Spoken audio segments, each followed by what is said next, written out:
Kalau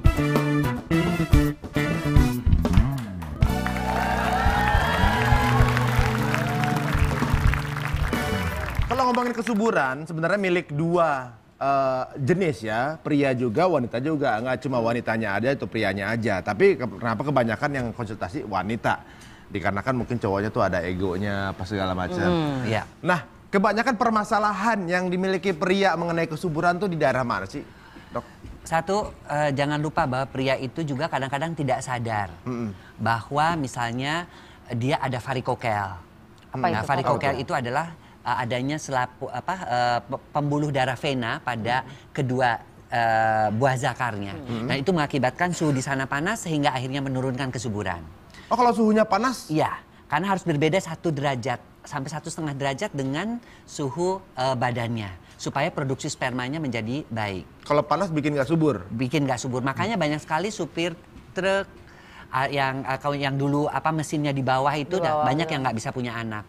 Juga yang naik motor dengan orang yang pakai celana sempit. Ya makanya sekarang ada celana-celana boxer gitu. Itu untuk meningkatkan kesuburan juga. Kemudian pria-pria yang sering mandi dengan air panas biasanya juga kurang kesuburannya. Itu sudah ada penelitiannya. Oh, jangan sering dipanasin ya? Iya. Takut matang. Kemudian yang kedua adalah kebiasaan yang sangat jelek. Ya, pada pria yang mempengaruhi kesuburan seperti merokok, itu sudah jelas. 75% pasien-pasien infertility, ya pasien-pasien yang sulit punya anak pada pria biasanya adalah perokok. Ya. Dan yang kedua peminum.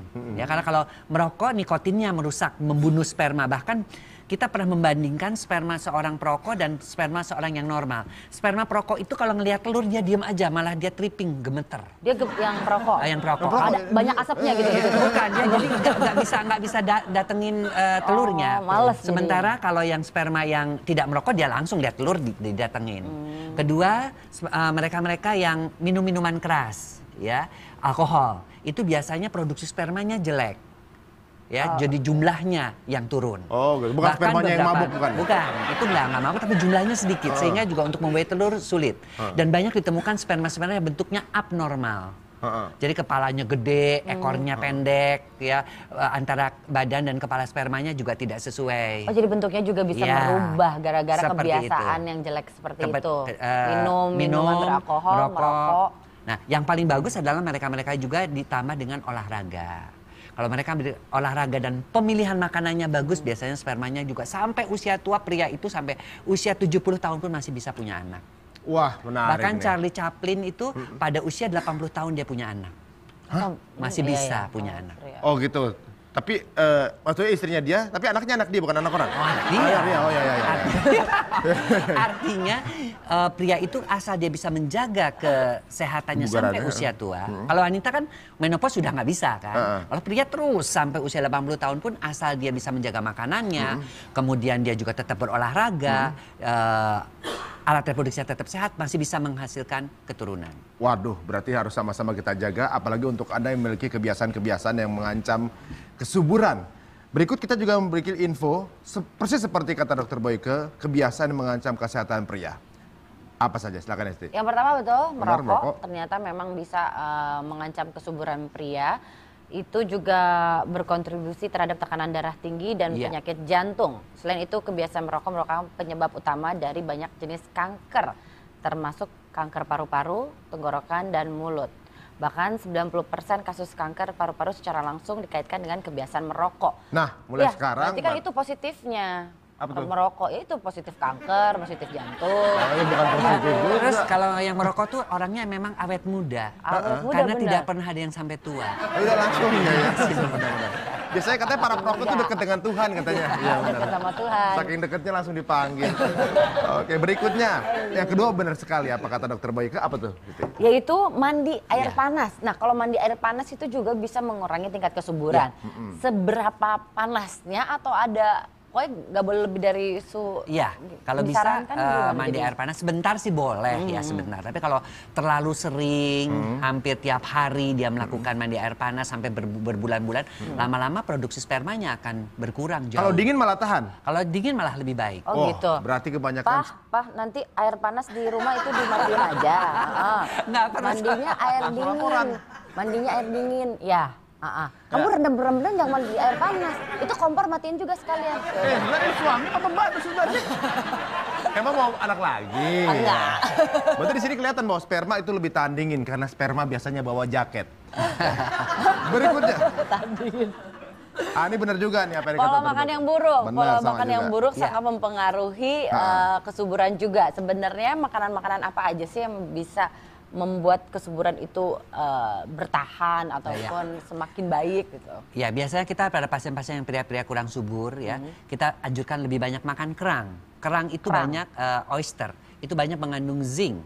Ya, dan zinc itu berperan di dalam prekursor pembentuk hormon testosteron sekaligus memperbaiki kualitas daripada sperma gerakannya.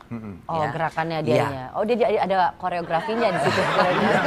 Koreografer. Oh, makan Jadi supaya kerang. dia tuh kalau lihat telur mau datengin gitu dan mau membuahi ya. Kemudian yang kedua juga kita banyak menganjurkan untuk mereka makan vitamin C, vitamin A dan vitamin E. Yang mesti dihindari apa sih makanan?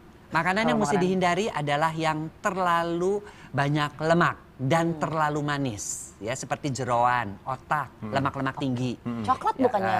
kalau menambah coklat itu dia ya? enggak, dia untuk membangkitkan gairah. Saya sering Membangkitkan kasih gairah. kalau memang beberapa pria wanita itu kurang dalam melakukan hubungan seks, dua-duanya saya suruh makan coklat, coklat. ya, karena itu ada fenilanin yang bekerjanya pada otak sehingga dia bisa membantu membangkitkan gairah pasangan suami istri untuk lebih sering berhubungan seks sehingga lebih cepat untuk punya anak. Gitu. Pak, Waduh. itu coklat ditambah aja di kulkas. Papanya nanti aja. Papa, yang penting jangan berendam, beli coklat, jangan ngerokok kan itu kan. Papa udah berhenti ngerokok, beli coklat sama banyakin kerang. Yuk, Ya, oke.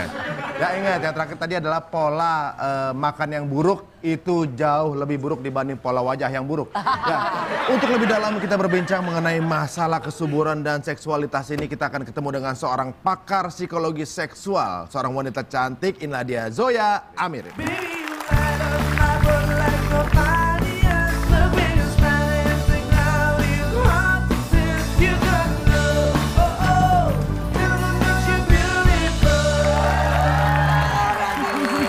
Silakan.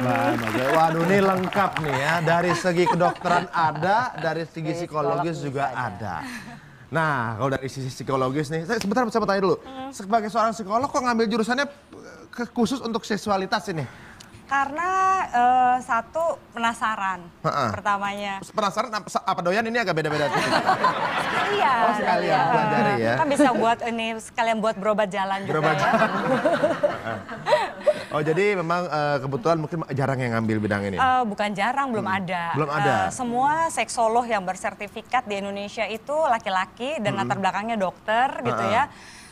Terus saya pikir nanti kalau ada perempuan yang bermasalah mungkin agak risih ya. Sementara kalau laki-laki pergi ke laki-laki masih oke. Perempuan pergi ke laki-laki biasanya ya cenderung risih lah. Apalagi kalau konseling hal-hal yang berhubungan dengan seksualitas. Tapi gitu. pria ada juga yang nanya? Oh banyak. Oh gitu, ya. Apa pria lebih banyak? Sama sih. Oh sama ya. Oke, nah sekarang mengenai psikologi. Sebenarnya ada nggak sih faktor psikologis yang mempengaruhi tingkat kesuburan pria? Ada nggak? Ada pengaruhnya nggak? Kalau tingkat kesuburan sih lebih banyak fisik ya. Cuma kalau masalah psikologis yang paling sering dari seksualitas itu adalah bagaimana pikiran mempengaruhi perilaku seksual kita.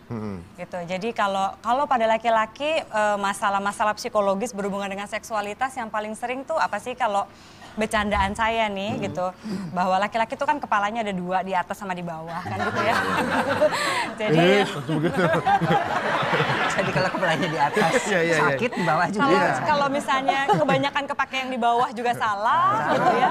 Kalau kebanyakan pakai yang di atas di bawah dianggurin juga susah juga gitu. Oke lah, oke. Nah, kalau misalnya kayak laki-laki dalam hubungan seksualnya kan itu banyak sekali apalagi Indonesia. Kalau saya sering conference di luar negeri apalagi seksologi gitu ya. Yang paling banyak dramanya dan mitosnya itu Indonesia dibandingkan negara-negara lainnya. Makanya seks edukasinya juga susah nih. Tanya saja pada pendahulu saya gitu gimana seks edukasi gitu di Indonesia. Jadi kalau buat laki-laki gitu untuk bisa perform seksual itu kan mereka tuh penting banget. Tapi juga karena kebanyakan mitos seringkali juga salah kaprah sendiri gitu loh si laki-laki. Laki-laki kan gitu, kecepatan keluar salah, kelamaan, udah lama mainnya, lama keluar juga salah. Iya kan? Banyak pusingnya. Lecet salah. Iya. Nggak diapa-apain juga Perih gitu ya salah. kayaknya ya. Aduh. Perihnya bisa di hati iya, gitu iya. ya. Bisa di Karena itu berhubungan antara hati dan di situ perempuan itu berhubungan sekali. Berhubungan benar-benar. Kalau kecepatan kayaknya harga diri yang runtuh gitu ya. Kelamaan kayaknya juga. Ya paling nggak dimarahinnya lah, lo cuma ngotor-ngotorin spray aja lo. Itu kan parah. Iya, iya. Itu kan Itu parah. kayaknya harga diri rontok. Sensitivitasnya Ron. Tapi kalau misalnya nih 10 kali berhubungan seksual gitu ya, perempuan 1 kali sakit gitu ya, sakit itu pasti 9 yang enak tadi itu atau yang menyenangkan itu dia akan lupa. Lupa, hanya ingat yang sakit. Betul Kalau sekali itu. kalau laki-laki dari 10 kejadian hubungan seksual, misalnya 9 kali itu sukses gitu ya, menyenangkan dan sebagainya, itu sekali dia gagal, dia lebih ingat yang sekali dibandingkan yang lainnya. betul. Kalau laki-laki seperti itu. Oh gitu. Ya masih berbicara mengenai kejantanan, bagaimana kalau di segmen berikutnya kita akan ketemu dengan seseorang artis yang kabarnya dia jantan. Bener nggak sih dia jantan? Jadi kemana-mana hanya di Tonight Show. Nanti spermanya jadi kebanyakan. Itu bisa luber-luber apa gimana?